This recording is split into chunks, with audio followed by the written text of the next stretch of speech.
All right, welcome to Elementary Latin, Chapter 8a. We're just going to do the first part of Chapter 8 in this lesson. What we're going to be covering is the third and fourth conjugations. All right, Chapter 8.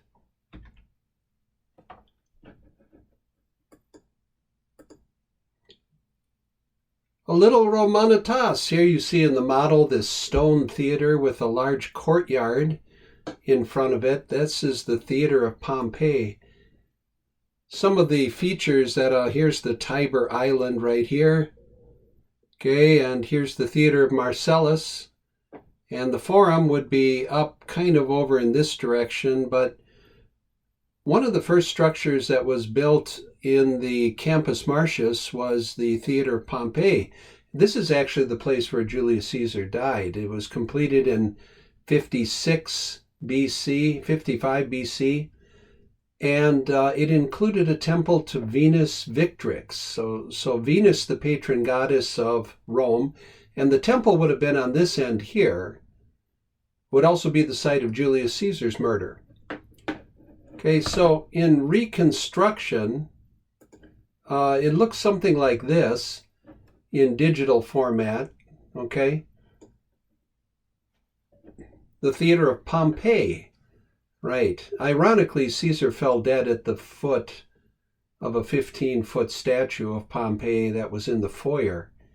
So a little bit of irony there.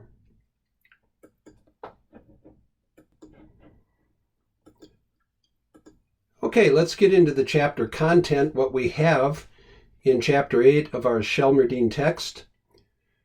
We have the third and fourth conjugations, present, active, indicative, and infinitive, and also the present active imperative. The third person pronouns are handled in the second half of the lesson. They will not be part of this video. And then some notes on sentence patterns that the author has. Let's look at the third conjugation, the verb forms. We find the third conjugation telltale sign in the infinitive. Just as in the first conjugation, we found the a stem, amo, amare, in the infinitive. The second conjugation, most verbs end in eo and have the infinitive ere, and that macron becomes important because as you look at the third conjugation, you see that the infinitive looks exactly the same except no macron. So our two verbs are rego and regere, capio and capere. Now you may wonder why we have two verbs for the third conjugation. Well, I'll get to that in a minute, but for the first part, in the first instance, note the short E stem. This is going to be the dominant vowel, the short E stem. So it's pronounced rego, regere, capio, capere. Okay, not capere like the second conjugation, docere. Here is the third conjugation, present active indicative. Okay? Note the lack of macrons anywhere. So it's rego, there's one, but not regis, but just regis, the short I stem. The connecting vowel you can see right here, okay, is basically a short I except for the third plural. So we have rego, regis, regit, regimus, regitus, regunt. Notice how I accented them, okay? Because the I is short, the accent goes as far back as possible. So we have rego, regis, regit. I rule, you rule, he, she, it rules. We rule, y'all rule, they rule. This short E stem is just too weak to hold its place. I suppose technically it's regis, but the short E is just overwhelmed. and so it gets shortened to just regius, and the short E stem basically disappears. The plural endings have familiar features. Well, so do the singular ones too. O, is, to, mus, tis, munt. Okay, so nothing new here, just a new stem. Now, you'll notice up here that there's a class of verbs in the third conjugation that we call I stems. And they're going to be very closely related in form to the fourth conjugation, which also has I in its stem. But these are third conjugation verbs, and they're called that. They're called third conjugation I stems. All right?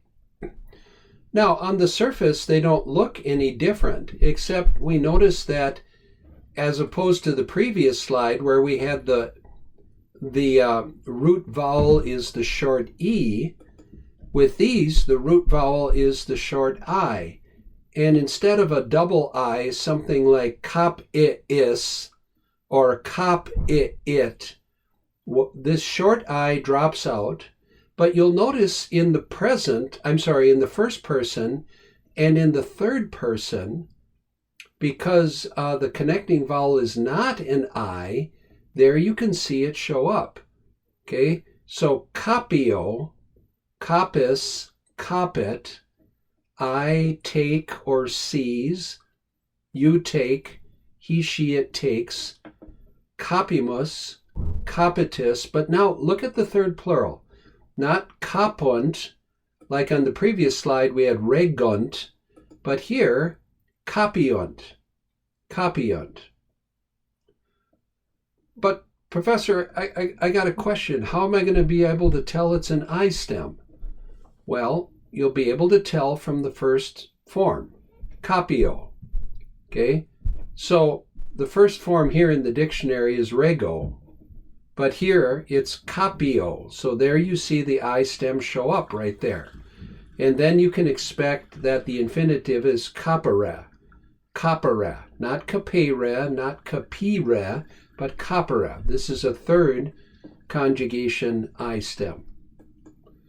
Okay, so the I is short and the connecting vowel is I, but we don't want double I's, so it just disappears before I and E. But in the third plural and in the first singular, that I stem shows up, copio, copiunt.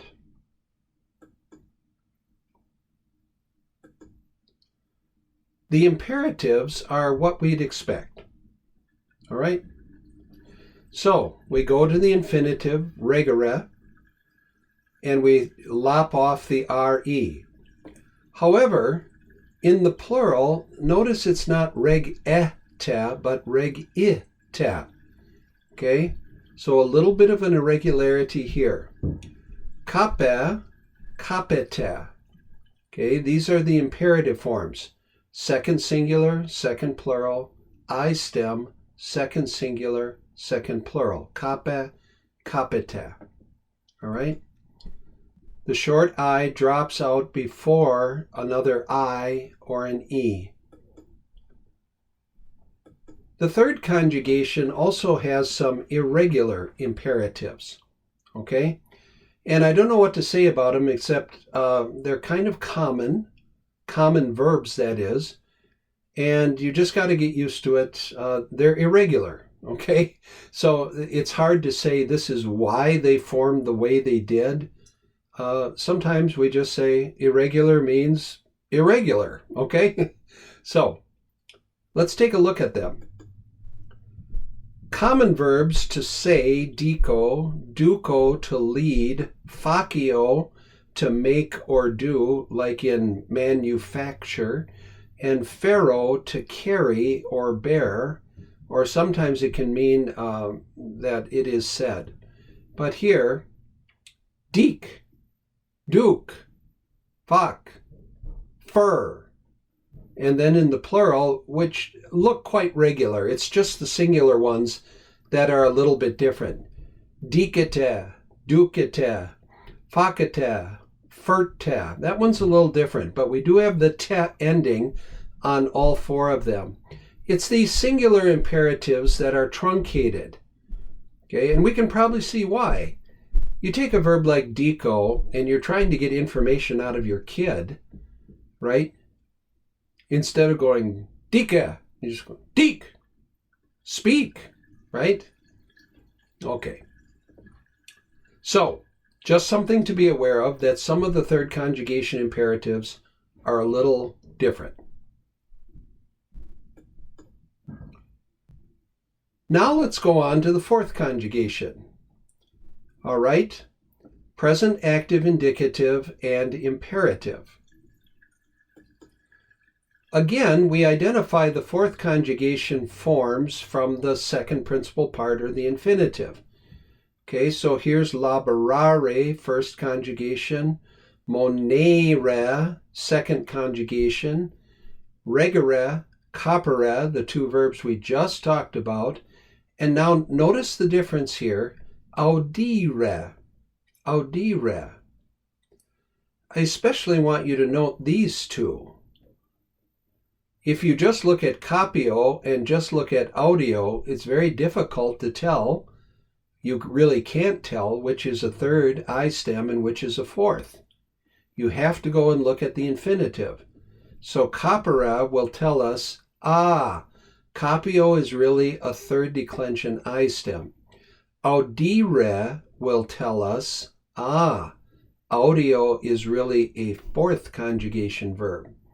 We can't get that information anywhere else except in the infinitive.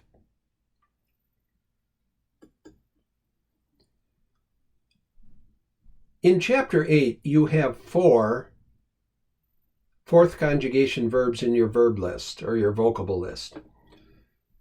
You probably could guess the meanings of them without even seeing them. Audio, to hear. So now we have audio and video, right? Audio and video, we still use the words, to hear and to see. Dormio, dormire, to sleep, of course. Okay, the guy who does the sleeping thing is the dormitor, right? And the place where the sleepers are is the dormitorium. All right. Sentio, we're all worried about AI becoming sentient. Okay. We have movies, horror movies about that, machines becoming sentient. That means they can perceive and feel. Sentio, sentire. And a very common verb, venio, venire, to come. Venio, venire. We see it, for example, in such words as advent, which now you can tell at this point in your Latin that it's ad plus venio, to come to. Advent. Okay? So, those are the fourth conjugation verbs in the voc list. Let's look at the forms. Again, pretty straightforward. However, I am going to point out to you our makrons return in the second singular, first plural, and second plural. So, audio, audis, audit, audimus, auditus, audiunt. All right, you can see the dominant stem, audi, right? And it just continues through the whole verb form.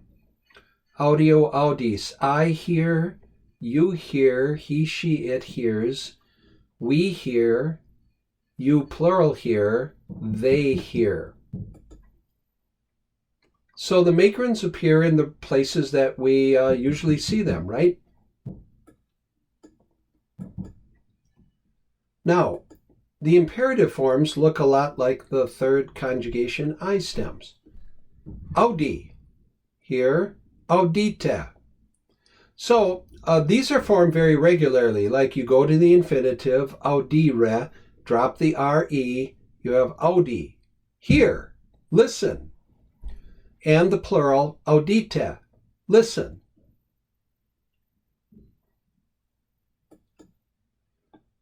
Now, here's dormio. Okay. Can you just mentally conjugate it? Let's see how you did.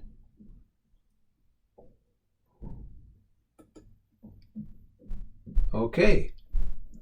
Dormio, dormis, dormit, dormimus, dormitis. See the Maker's return at the second, first, and second. Dormiunt. The imperative, dormi, and the imperative plural, dormite. Okay. That's all I'd like to cover in this lesson, the first half of Chapter 8. Chapter 8 here, I want you to learn these verb forms right here. Okay, third conjugation, third I stem, and fourth. So 3 verbs, rego, capio, and audio. Those are the indicative forms. Here are the infinitive forms on page 70. And then also the imperative forms. Okay, rege, regita, and these irregular ones too.